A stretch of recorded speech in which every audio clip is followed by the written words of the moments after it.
It didn't take long for little mama's drama to return. Roughly a week after the shooting, her mouth was always running so fast. At times I wondered if she understood what she was saying before it even came out. I tried to block her rants, but on this particular day, when she said, if you was a real man, you would, suddenly I turned to face her. Everything I had done up to that point didn't equal me being a real man in her eyes. I never hit her. I didn't pimp her out. I didn't deny her baby being mine, even though little Duke came out a whole lot looking like little Barry, the dude that she kicked it with while I was locked up. No, I did none of that. Instead, I manned up, yet here she sat telling me if I was a real man. All I could do for putting her lovely ass out of my sister's house was to stare at her in disbelief. Sometimes, before you're driven to do something you may regret, it's best just to pull away. So I grabbed my shoes and I told her I had to meet up with the homies. Quit lying. If I find out you're going to see some other chick, I'm going straight to the police to tell them about that murder. I stopped dead in my tracks. What did you say? You heard me. That was the first time she threatened me, but not the last. The second time was 1 week later. I was at the homie's house kicking it with the fellas when she shows up clowning me. I know you ain't making plans to go see some other trick later on tonight. Don't make me call the police. Her second threat against me, except this time she said it in front of homies. If you can't have you, if I can't have you to myself, I promise you, nobody will.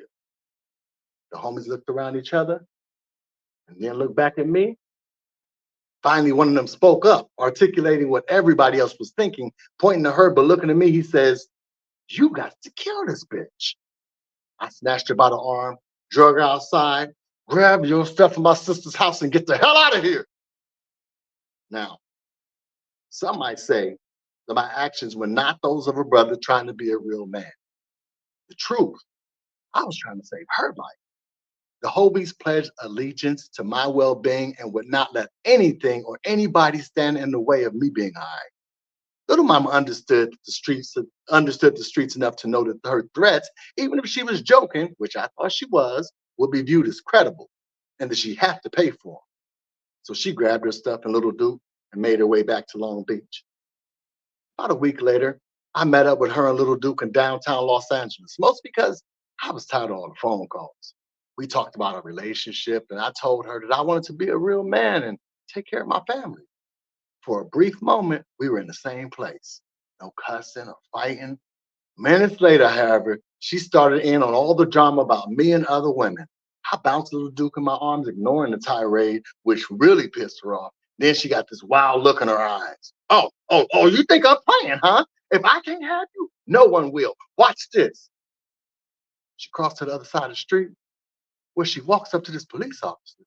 She pointed in my direction, and then so the officer. He nodded his head. Then she crossed back over to where I was in disbelief. Ha! I was only asking for directions to the metro stop, but don't piss me off again. I couldn't believe what she just done. Without saying a word, I just handed her Little Duke and walked away.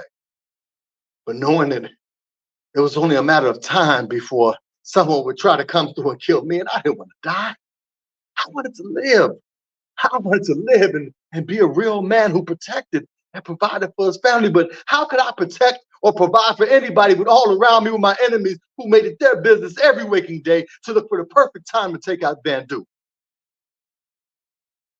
I was tired of being afraid,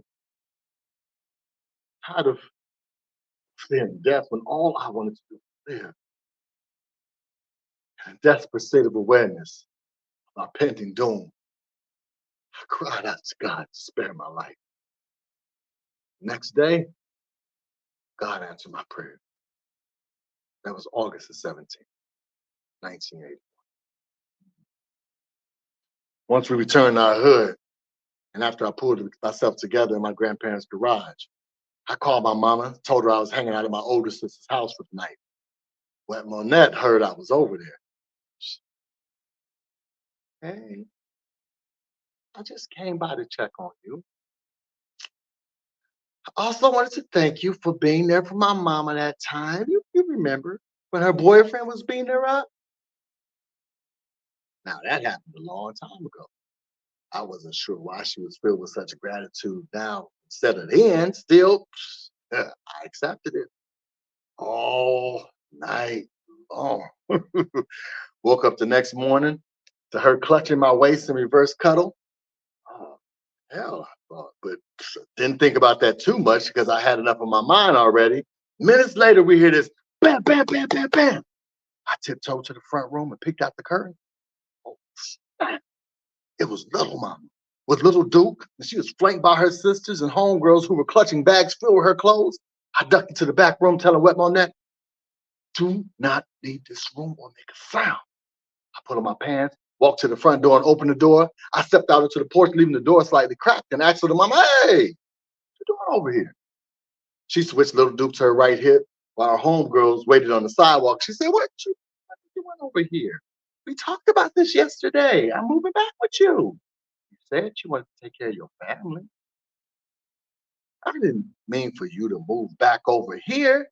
Before Little Mama could answer, Wet Monette pops up from behind the front door and onto the porch, clutching my waist the same way that we were when we were in bed. Worse, she wearing my t-shirt with no panties or bra. Because we together now, you dismissed. To this day, I still don't know how Little Mama was able to safely pass the baby to her sister before pulling out a butcher knife, lunging at Monette. She tackled her to the floor of my sister's living room, and acting on instinct, I dropped down to the ground just in time to grab Little Mama's hand with the knife in it, eventually wresting it from her. By now, my sister was awake, standing in her living room, watching helplessly as these two women were fighting and breaking up all her furniture. Wet Monette escaped back to the room where she should have kept her ass in the first place. Little Mama foolishly turned her aggressions towards my sister.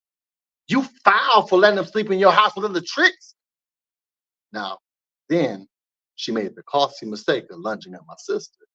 And for that, she promptly got an LA beatdown.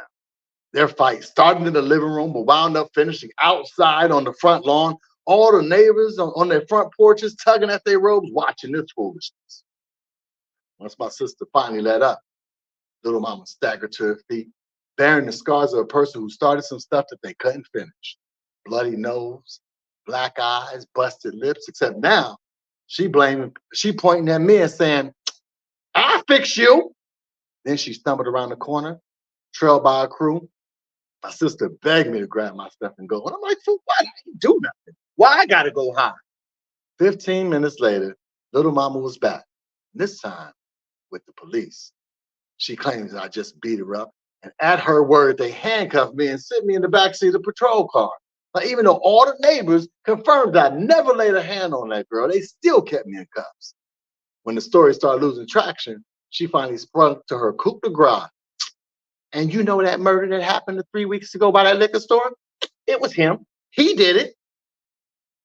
I could not believe what I was hearing. She flat out lied.